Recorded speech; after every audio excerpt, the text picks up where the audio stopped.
Hanggang 2022 lang ang UNITEAM. Ito ang direktang sagot ni Vice President Sara Duterte nang tanungin kahapon kung buo pa ba ang tandem ng UNITEAM.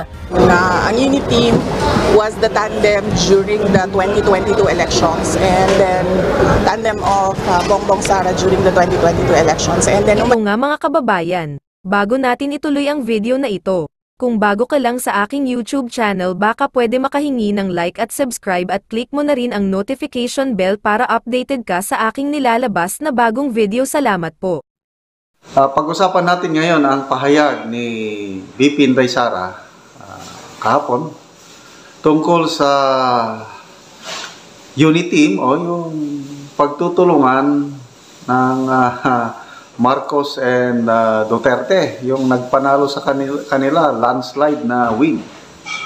Ito, very clear na nagpahayag ang Vice Pangulo na wala na, tapos na.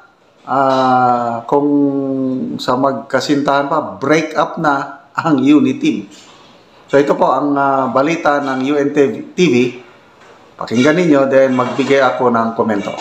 Hanggang 2022 lang ang UNITEAM. Ito ang direktang sagot ni Vice President Sara Duterte nang tanungin kahapon kung buo pa ba ang tandem ng UNITEAM.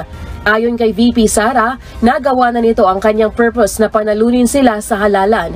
Ang UNITEAM was the tandem during the 2022 elections, and then tandem of Bongbong Sara during the 2022 elections. And then umanang elections nilaog na mi.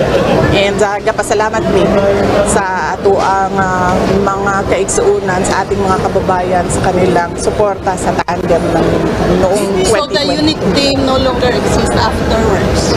Are you saying? Well, we are not candidates anymore. Pero, pabiro naman itong sinabi na kapag minamaliit kayo ay manatili pa ring maganda. Lesson na sa tanan kababaihan na bisan gidaog-daog mo dapat gidaog-daog de ka ba? Ilang mga impormasyon ang napaulat na nagkaproblema ang UNITEAM matapos ang pahayag ni First Lady Marcos na hindi nito gusto ang Vice Presidente. Nitong nakalipas na mga buwan, ilang mga kaalyado naman ni dating Pangulong Rodrigo Duterte ang nasuspinde.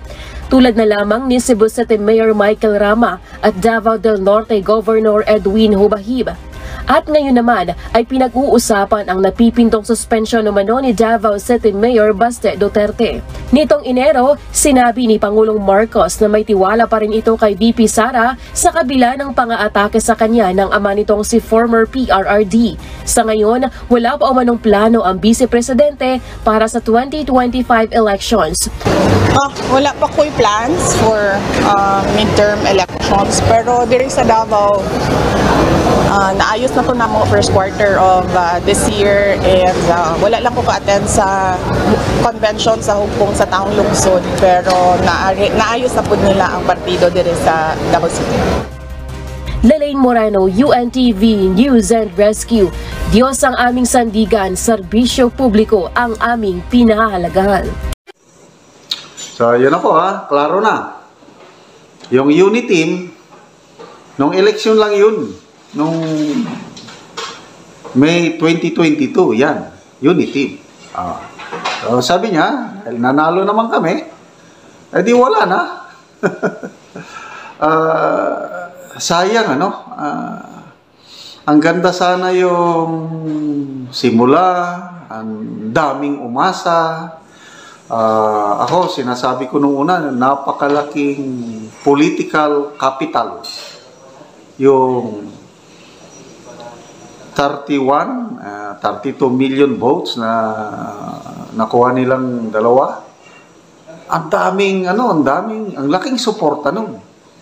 The highest votes garnered by a tandem President and Vice President sa ating history. Nasayang lang, no? Kung na-maintain lang sana yung samahan, kala ko nung una, hindi maghihiwala yung dalawa eh. So, ngayon, wala na. Election lang. So, napakasakit, Kuya Bonget. ang sinapit ng ating bayan. So, bakit ba nagsimula ito? Everything, sa tingin ko, nagsimula nang dahil sa sobrang ambisyon sa politika, yung gahaman ba na they want to stay in power forever. Parang ginagaya nila nung panahon ni Apulacay Marcos, yung naka 20 years. So, panahon ni President Marcos Sr., ako, malaki na ako noon, may isip na ako, kailangan talaga yung pag-declare ng martial law, kasi kung hindi niya i-declare ang martial law, mahuhulog tayo sa kamay ng mga komunista. Kaya medyo tumagal yung termino ni Apulacay Marcos Sr. Because iba ang sitwasyon noon.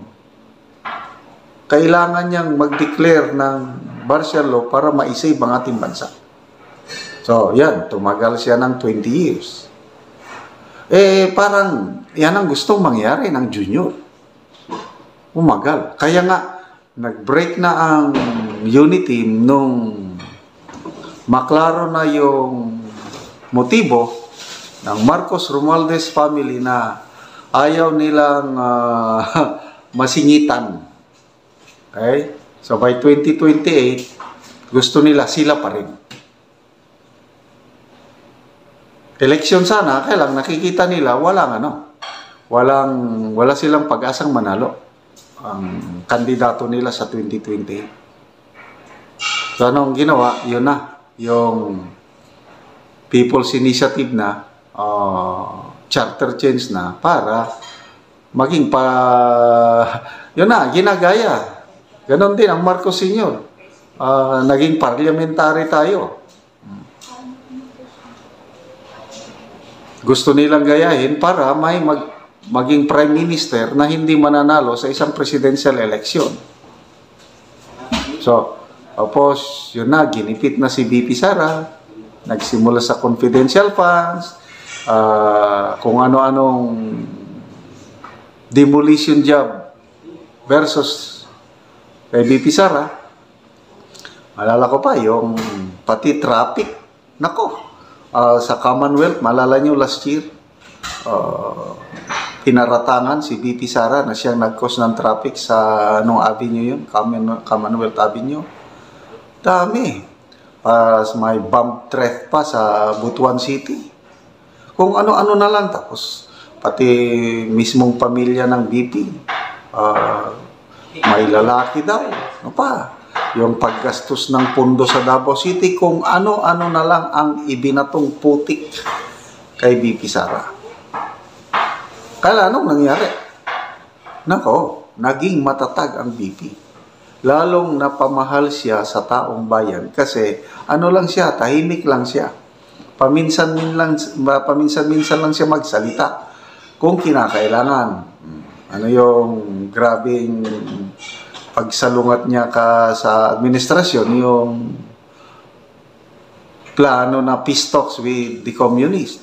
Di sinabi niyang it's a fact. Kasunduan sa demonyo. So, matapang. Ano pa? So, kung may mga issues, ito, pinaka-latest niya issue, yung overkill, police raid sa KOGC compound. So, nagsalita siya. Although, walang condemnation, ano lang, nananawagan ng pagkakaisa, ganoon lang, respect fundamental rights, very pa rin siya, very subtle yung dating. Kaya lang, ito na siguro, napuno ang salon. Sabi niya, wala na. Nagbisaya siya, gidaog-daog. Ibig sabihin ng gidaog-daog, kung inaapi ka na, dapat ipaglaban mo ang iyong karapatan. Ganon. Medyo pabiro, kailang patapsing. Mahilig itong si BP Sara ng patapsing. Ang First Lady Lisa, nung sinabi niya, bad shot ka sa akin, anong kanyang pabiro? Mangga gamit kayo. Ano pa? Madami. Yung polvoron issue. Nako, bigla na lang may lumabas na short video niya, nagbibigay ng pulburon sa mga bata. Sabi niya, masarap yan, kailang nakaka-addict. Mga, at anyway, to me, wala na talaga ang Uniteam at salpukan na ito. Tingnan natin kung sinong may ibubuga. Malapit na ang 2025 midterm election. I'm sure naghahanda na si BP. Maalala ko yung midterm election nung panahon ni PRRD. Nako, gumalaw si BP Sara. Yung hugpong ng pagbabago, gumalaw siya. So kaya na Otso Inodoro yung oposisyon nun, walang nanalo kahit isa.